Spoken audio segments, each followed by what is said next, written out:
Salut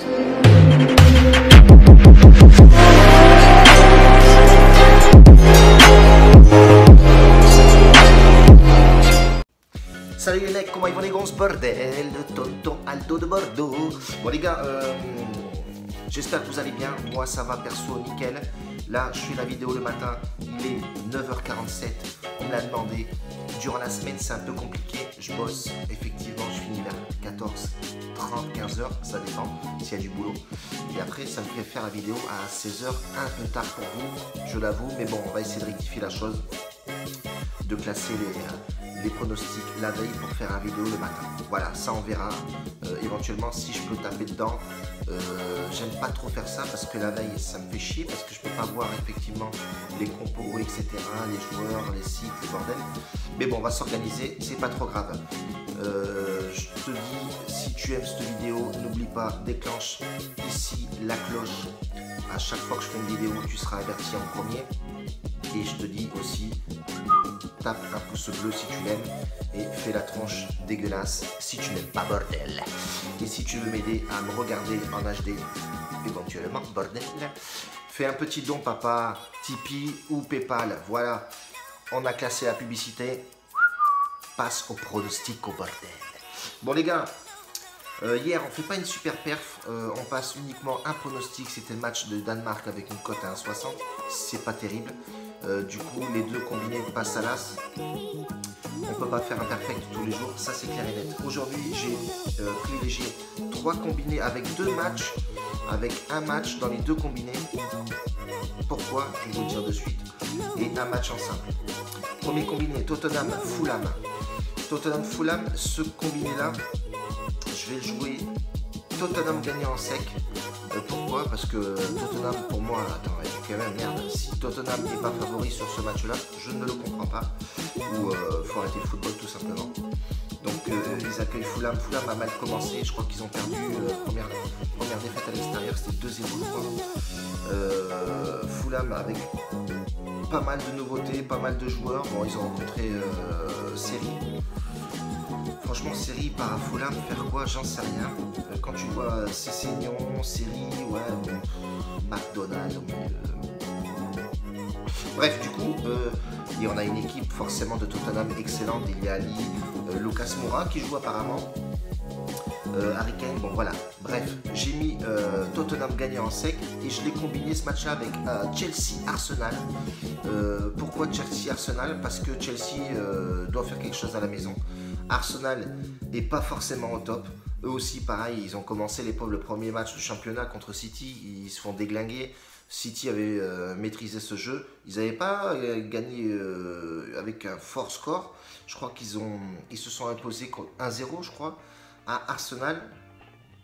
Donc Unai Emery, il commence très mal la saison avec une défaite à 1-0 à domicile. 2-0 à domicile, pardon. Je regarde les résultats en même temps parce qu'il n'y a pas tous les schémas techniques dans la tête. Bref, du coup, Chelsea à la maison doit faire le taf, tout simplement. Et vont faire le taf parce que Chelsea, c'est costaud quand même à la maison, hein, faut pas rêver. Ils se sont imposés contre Huddersfield, c'était ça, Huddersfield, ouais, 3-0. À la maison, ils doivent confirmer. Mais j'ai mis une petite sécurité dessus. On ne sait jamais si éventuellement l'Arsenal vient à se réveiller. J'ai mis Chelsea ou match nul dans mon combiné. Donc j'ai mis Tottenham en victoire sèche et Chelsea ou match nul sur ce combiné. Ça nous fait quand même une cote à 1,52. C'est pas trop mal, c'est même très bien. C'est un pari qui est plus sur les 70% de confiance. Parce que Tottenham à domicile c'est costaud, faut pas rêver. Fulham n'a pas la hauteur de Tottenham. Et puis Chelsea ou match nul, je pense que c'est un bon pronostic. Voilà. Deuxième combiné, on va partir en Ligue 1. Guingamp, Paris Saint-Germain. Le dernier match de Guingamp contre Paris s'est soldé par un match nul 2-2 à domicile, si ma mémoire elle est bonne, mais je reprends la tablettasse qui va me le dire de suite, bordel. Alors, oui, effectivement, ils ont fait un match nul 2-2, je crois, ils avaient gagné 2-1. Paris est largement au-dessus, de toute façon, ça c'est sûr. Bon bref, du coup, Paris va se déplacer à Guingamp avec, à mon avis, tout le monde. Je pense pas que Cavani va jouer, il n'est pas encore il n'est pas encore au top. En tout cas, là, il me l'affiche pas du tout. Donc du coup, je pense qu'il va faire la compo habituelle. Il va faire rentrer Mbappé en pointe, Di Maria à droite, Neymar à gauche. Et puis après, voilà, ça va dérouler comme d'habitude, on connaît Paris. Donc moi, sur ce pari-là, Paris gagne de 1 but. Je pense que c'est faisable. C'est une machine de guerre. Voilà, c'est une machine de guerre. Qu'est-ce que tu veux faire contre Paris? Ça va être très costaud encore, je pense, Paris cette année. Et j'ai combiné ce match-là. Voilà ce que je vous disais. Tottenham encore. Tottenham gagne de plus de 1,5 buts à la maison et c'est fort possible. Ou Tottenham gagne le match avec dans le jeu plus de 1,5 buts exactement. Et ça nous fait une cote à 2,11. Ce qui est plutôt pas mal, les amis, bordel. Et ça, c'est un petit combiné aux humains, les gars. Bref, du coup, partir là-dessus, c'est plutôt pas mal. Mon troisième combiné, les mecs, celui-là, je l'aime bien. Je l'aime bien parce que... Alors, il va être un petit peu risqué. Voilà, je vais le mettre dans la catégorie 50% de confiance. Pourquoi? Parce que... Alors... J'écoute les internautes, j'écoute tout le monde, les commentaires que je reçois, les bons et les pas bons, c'est pas grave. Mais j'ai discuté avec un Marseillais, il va se reconnaître. Et on a eu le déplacement forcément de Marcelo Bielsa qui est parti entraîner à Leeds. Et j'ai regardé le dernier match de Leeds qui a joué, je sais plus quoi, il y a 2-3 jours. Et contre Bolton, Leeds a littéralement éclaté. Et j'ai repéré la petite patte Bielsa. Et c'est extraordinaire. Voilà, Leeds s'est imposé 3-0, je crois. Contre Bolton, c'était... Alors, je sais plus si c'était contre Bolton ou... Alors, attendez, je vais regarder vite fait. 2-1 à la maison, 2-1, ouais. Sinon, tous les voyants sont au vert, avec 2 matchs nuls et une petite défaite. Mais sinon, Leeds, c'est très costaud. Ça va énormément vite. Des pépites, franchement. On risque de les voir en première ligue la saison prochaine. Donc moi, je vais mettre Leeds gagnant contre Rotterdam. Et mon deuxième match dans ce combiné-là, Celta Vigo qui accueille l'Espagnol. Alors, Celta Vigo, c'était pas mal, très aléatoire l'année dernière. Et l'Espagnol, beaucoup de surprises à l'extérieur. C'est-à-dire que l'Espagnol, c'est pas mal, soit match nul, soit c'est imposé. Voilà, c'est sur les 3 dernières confrontations contre eux.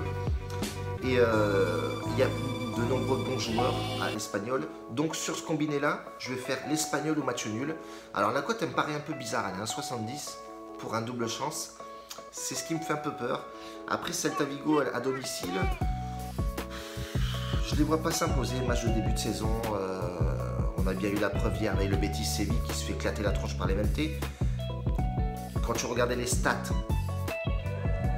l'année dernière, tu pouvais te dire que Betis allait exploser les 20. Regarde, 3-0. Reims, pareil, qui tape Lyon 1-0. On me l'a dit, ouais, je me suis fait un peu allumer. Bon, voilà, c'est bonne guerre. Voilà, qu'est-ce que tu veux faire? Dans la logique des choses, si on écoute toujours la logique des choses, on n'avance pas. Effectivement, je me suis aperçu de ça hier. Donc, je vais faire l'Espagnol au match nul, cote 1,70. Et ça nous fait un petit combiné à 2,29, les mecs. C'est plutôt pas mal. Alors... Sur les 2 combinés que je vous ai donnés avant, Tottenham Fulham et Guingamp Paris, vous pouvez jouer 10% de la bankroll là-dessus, je suis plutôt confiant. Sur le 3e combiné, on va dire que c'est un petit combiné fun. La cote elle est à 2,29, Leeds contre Rotterdam et Espagnol au nul. Mettez 5% de la bankroll, tranquille, mollo papa. Et j'ai un autre petit pronostic en simple, Villarreal contre Sociedad. Voilà, je vais mettre les 2 équipes marques sur ce match-là. Villarreal est très costaud, mais se prend pas mal de buts aussi. Et la Real Sociedad a tendance à claquer du but.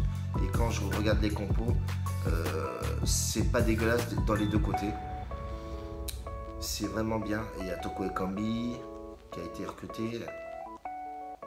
Bon joueur de Ligue 1, je suis bien déçu qu'il soit parti là-bas. J'aurais bien voulu le voir à Marseille, lui. Bref, du coup, sur les historiques de match de ces 2 équipes-là, il y a eu souvent des 2 équipes marques. Donc voilà, je pense que ça va être très ouvert ce jeu. Et puis voilà, les gars, on reste là-dessus. C'est un match qui se joue à 20 h. Tranquillement, voilà, ça va claquer du but. Je pense que la température va être bonne. Et puis voilà, les mecs, pour aujourd'hui. En tout cas, je tiens à faire un grand merci encore hier, 102 pouces bleus, que demande le peuple, pas mal d'encouragement, etc. Donc les mecs continuent dans cette voie-là, moi je continue à taper dedans. Que les commentaires soient bons ou mauvais, je m'en tape. Aujourd'hui je suis là pour vous les gars, et c'est comme ça qu'on avance. Vous me foutez de la patate tous les jours, et c'est comme ça, point barre. On y va les fratés, les papas, tapez dedans, écoutez bien les conseils, tranquillo, tranquillito. La bise à tous, ciao les gars.